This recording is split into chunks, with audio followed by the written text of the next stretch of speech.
Lorsque votre majesté se résolut de me donner en même temps et l'entrée de ses conseils et grand part en sa confiance pour la direction de ses affaires, je puis dire avec vérité que les Huguenots partageaient l'État avec elle, que les grands se conduisaient comme s'ils n'eussent pas été ses sujets, et les plus puissants gouverneurs des provinces comme s'ils eussent été souverains en leur charge. Je puis dire que le mauvais exemple des uns et des autres était si préjudiciable à ce royaume que les compagnies les plus réglées se sentaient de leur dérèglement et diminuaient en certains cas votre légitime autorité, autant qu'il leur était possible, pour porter la leur au-delà des termes de la raison.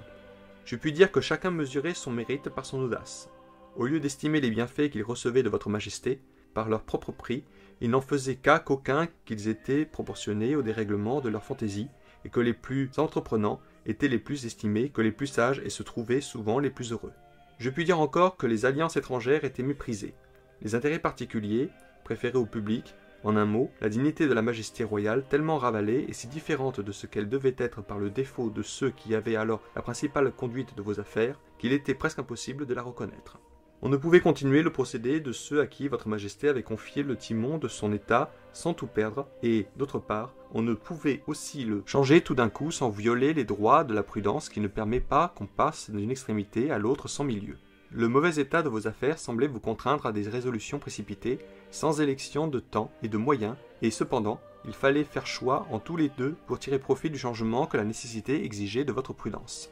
Nonobstant toutes les difficultés que je présentais à votre majesté, connaissant ce que peuvent les rois lorsqu'ils usent bien de leur puissance, j'osais vous promettre, sans témérité, à mon avis, que vous trouveriez remède au désordre de votre état et que dans peu de temps, votre prudence, votre force et la bénédiction de Dieu donneraient une nouvelle face à ce royaume. Je lui promis d'employer toute mon industrie et toute l'autorité qu'il lui plaisait de me donner pour ruiner le parti huguenot, rabaisser l'orgueil des grands, réduire tous ses sujets en leurs devoirs et relever son nom dans les nations étrangères au point où il devait être. Je lui représentai que, pour parvenir à une si heureuse fin, sa confiance m'était tout à fait nécessaire, et que bien que, par le passé, tous ceux qui l'avaient servi n'avaient point estimé de meilleurs moyens pour l'acquérir et pour la conserver que d'en éloigner la reine-mère, je prendrais un chemin tout contraire, et n'omettrai aucune chose qui dépendît de moi pour maintenir votre majesté en une étroite union importante à leur réputation et avantageuse au bien de ce royaume. Ainsi que le succès qui a suivi les bonnes intentions qu'il a plu à Dieu me donner pour le règlement de cet état justifiera au siècle à venir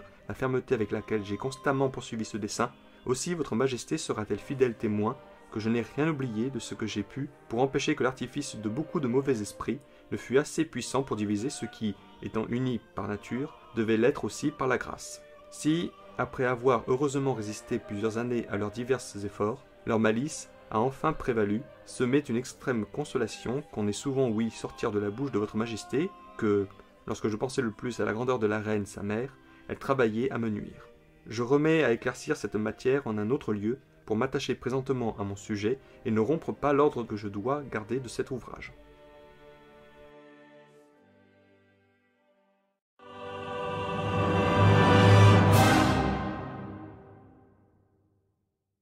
Si vous aussi vous avez apprécié cette vidéo et si vous pensez comme Napoléon, l'histoire est un mensonge que personne ne conteste. Je vous invite à laisser votre avis, liker la vidéo, vous abonner à la chaîne et pourquoi pas partager cette vidéo. Merci.